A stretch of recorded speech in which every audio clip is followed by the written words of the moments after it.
Hi friends, ಮಂಗಳ cooking ಚಾನಲ್ಗೆ ಸ್ವಾಗತ.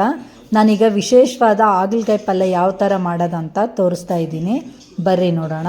ಇದು ಒಂಥರ ಬೇರೆ ವಿಧಾನದಲ್ಲಿ ಹಾಗಲಕಾಯಿ ಪಲ್ಯ ಮಾಡೋದು ತೋರಿಸ್ತೀನಿ. ಈಗ ನಾನು ಒಂದು 1/4 kg ಹಾಗಲಕಾಯಿನ ಚೆನ್ನಾಗಿ ಹುರ್ಕೋತೀನಿ. ಇದೆಲ್ಲ ಪೂರ್ತಿಯಾಗಿ ವಿಷ ನಾವು ಹೋಗಬೇಕು, ಆ ಥರ ಚೆನ್ನಾಗಿ ಹುರ್ಕೋಬೇಕು. ಈಗ ನಾನೊಂದು 1/4 kg ಹಾಗಲಕಾಯಿನ ತೊಗೊಂಡಿನಿ. ಈಗ ಇವನ್ನೆಲ್ಲ ಚೆಂದ ಹುರ್ಕೊಳಂಬ್ರಿ. ಈ ಥರ ಇದು ಚೆನ್ನಾಗಿ ಎಣ್ಣೆ ಹಾಕಿ ನೀವು ಹುರ್ಕೊಳ್ರಿ. ಒಂದು 10 ನಿಮಿಷ ತನಕ ಚೆನ್ನಾಗಿ ಹುರಿಬೇಕು. ಅಂದರೆ ಹಾಗಲಕಾಯಿ ಪೂರ್ತಿಯಾಗಿ ವಿಷ ಹೋಗುತ್ತಾ, ಇಲ್ಲಾಂದರೆ ವಿಷ ಹಂಗೆ ಇರುತ್ತೆ, ತಿನ್ನೋಕ್ಕೆ ಪಲ್ಯ ಟೇಸ್ಟ್ ಅನಿಸಲ್ಲ. ಅದಕ್ಕಂತ ನಾನೀಗೊಂದು 10 ನಿಮಿಷ ಚೆನ್ನಾಗಿ ಹಾಗಲಕಾಯಿನ ಹುರ್ಕೊತೀನಿ. ಈ ಥರ ಹಾಗಲಕಾಯಿ ಸ್ವಲ್ಪ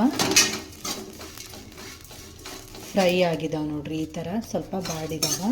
ಈಗ ಇದಕ್ಕೆ ನಾನು ಸ್ವಲ್ಪ ಎಣ್ಣೆ ಹಾಕ್ಕೊಂಡು ಇನ್ನೂ ಒಂದು 5 ನಿಮಿಷ ಹುರಿತೀನಿ. 1 ಸ್ಪೂನಷ್ಟು ಎಣ್ಣೆ ಹಾಕ್ಕೊಂಡ್ರೆ, ಎಣ್ಣೆ ಹಾಕ್ಕೊಂಡು ಇನ್ನೂ ಸ್ವಲ್ಪ ಚೆನ್ನಾಗಿ ಫ್ರೈ ಆಗಬೇಕಿದೆ. ಥರ ಫ್ರೈ ಆದಮೇಲೆ ಪಲ್ಯ ಮಾಡೋದು ತೋರಿಸ್ತೀನಿ. ಇನ್ನೊಂದು 5 ನಿಮಿಷ ಹಿಂಗೆ ಹುರ್ಕೊಂಡ್ರಿ. ಪೂರ್ತಿ ಇವೆಲ್ಲ ಬಾಡಿರಬೇಕು, ಆ ಥರ ಚೆನ್ನಾಗಿ ಫ್ರೈ ಆಗಬೇಕು. ಇನ್ನೊಂದು 5 ನಿಮಿಷ ಹಿಂಗೆ ಹುರಿಯೋಣ್ರಿ.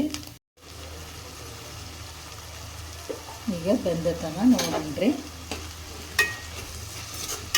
ನೋಡಿ, ನಾವು ಹಾಕಿರ್ತಕ್ಕಂಥ ನೀರೆಲ್ಲ ಹೋಗ್ಯಾವ.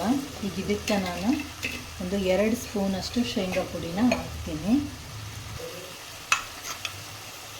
ನೀವು ಮನೆಯಲ್ಲೇ ಆಲ್ರೆಡಿ ಹುರಿದಿಟ್ಕೊಂಡಿರ್ತಕ್ಕಂಥ ಪುಡಿ ಇದ್ದರೆ ಅದನ್ನು ಸೇರಿಸ್ಕೋಬೋದು. ನಾನು ಸ್ವಲ್ಪ ತರಿಯಾಗಿ ರುಬ್ಕೊಂಡಿನಿ. ನಾನೊಂದು 2 ರಿಂದ 3 ಸ್ಪೂನಷ್ಟು ಶೇಂಗಾ ಪುಡಿನ ಹಾಕಿನಿ. ಈಗ ಇನ್ನೊಂದು 1 ನಿಮಿಷ ಚೆನ್ನಾಗಿ ಫ್ರೈ ಆಗಲಿ. ಇದು ನೋಡ್ರಿ, ಈಗ ಎಲ್ಲ ಸುತ್ತ ಕಡೆ ಎಣ್ಣೆ ಬಿಟ್ಕೊಂಡೈತೆ. ಈ ಥರ ಆದಾಗ ಪಲ್ಯ ರೆಡಿ ಆಯಿತು ಅಂತ. ಈಗ ನಾವು ಗ್ಯಾಸ್ ಬಂದ್ ಮಾಡ್ಕೊಳ್ಳೋಣ್ರಿ. ಬಂದ್ ಮಾಡಿಕೊಂಡು ಈಗ ಈ ಥರ ನೀವು ಹಾಗಲಕಾಯಿ ಪಲ್ಯನ ಮನೇಲಿ ಒಂದು ಸಲ ಮಾಡಿಕೊಳ್ರಿ. ಟೇಸ್ಟ್ ಚೆನ್ನಾಗಿರುತ್ತೆ, ನಮಗೆ ವಿಷನೂ ಅನಿಸಲ್ಲ. ಈ ಥರ ನೀವು ಅನ್ನದ ಜೊತೆನೂ ಊಟ ಮಾಡ್ಬೋದು, ಮತ್ತು ರೊಟ್ಟಿ ಜೊತೆನೂ ಚೆನ್ನಾಗಿರುತ್ತೆ. ಮೇಲ್ಗಡೆ ಸ್ವಲ್ಪ ಈ ಥರ ಕೊತ್ತಂಬರಿ ಉದುರಿಸ್ಕೊಂಬಿಡ್ರಿ. ಈ ಥರ ಮಾಡಿಕೊಂಡ್ರೆ ಹಾಗಲಕಾಯಿ ಪಲ್ಯ ರೆಡಿ ಆಯಿತು. ಈ ವಿಡಿಯೋ ನಿಮ್ಗೆ ಇಷ್ಟ ಆದರೆ ಲೈಕ್ ಮಾಡಿರಿ, ಶೇರ್ ಮಾಡಿರಿ, ಕಮೆಂಟ್ ಮಾಡಿರಿ. ಮತ್ತು ಮುಂದಿನ ವಿಡಿಯೋದಾಗ ಭೇಟಿಯಾಗೋಣ. ಬಾಯ್.